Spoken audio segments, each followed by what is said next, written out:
పూల సుబ్బయ్య వెలుగొండ ప్రాజెక్టు నిర్మాణం కోసం సర్వం త్యాగం చేసిన ముంపు గ్రామాల్లోని నిర్వాసితులందరికీ న్యాయం చేస్తామని, ఏ ఒక్కరికి నష్టం జరగకుండా చూస్తామని నీటిపారుదల శాఖ మంత్రి నిమ్మల రామానాయుడు అన్నారు. అత్యంత వెనుకబడిన మార్కాపురం జిల్లాను అభివృద్ధి చేసేందుకు ప్రభుత్వం కృషి చేస్తోందన్నారు. ముఖ్యంగా వర్షాధారం తప్ప మరో ప్రత్యామ్నాయం లేని ఈ ప్రాంతానికి కృష్ణా జలాలను తరలించాలనే లక్ష్యంతో సీఎం చంద్రబాబు నాయుడు కృతనిశ్చయతో ఉన్నారని ఆయన తెలిపారు. మీ అందరికీ తెలుసు, అత్యంత వెనకబడినటువంటి కరువు ప్రాంతమైనటువంటి ఫ్లోరైడ్ బాధితులైనటువంటి ప్రాంతానికి ఒక వరం వెలిగొండ ప్రాజెక్టు. అటువంటి వెలిగొండ ఆ రోజు 1996లో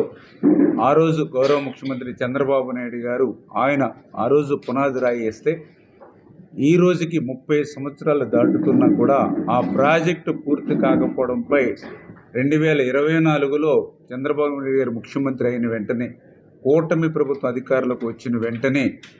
ఆ 3 దశాబ్దాల వెలుగొండ కళ నెరవేర్చడమే ఈ ప్రభుత్వ లక్ష్యమని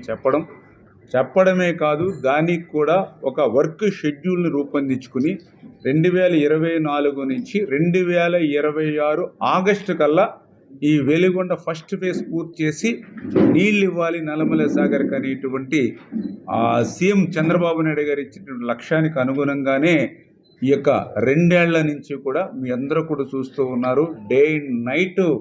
ఇటు ఏజెన్సీలు కానీ అధికారులు కానీ నిత్యం పనిచేసుకుంటూ గత 30-20 సంవత్సరాల నుంచి జరగనటువంటి పనుల్ని ఈ 2 సంవత్సరాల్లోనే పూర్తి చేసుకుంటూ, ఎందుకంటే దగ్గర మీ అందరికీ తెలుసు, కొల్లం వాగు నుంచి మనకి టన్నెల్స్కి నీరు రావాలి కృష్ణా నుంచి. అటువంటి కొల్లం వాగుకి సంబంధించినటువంటి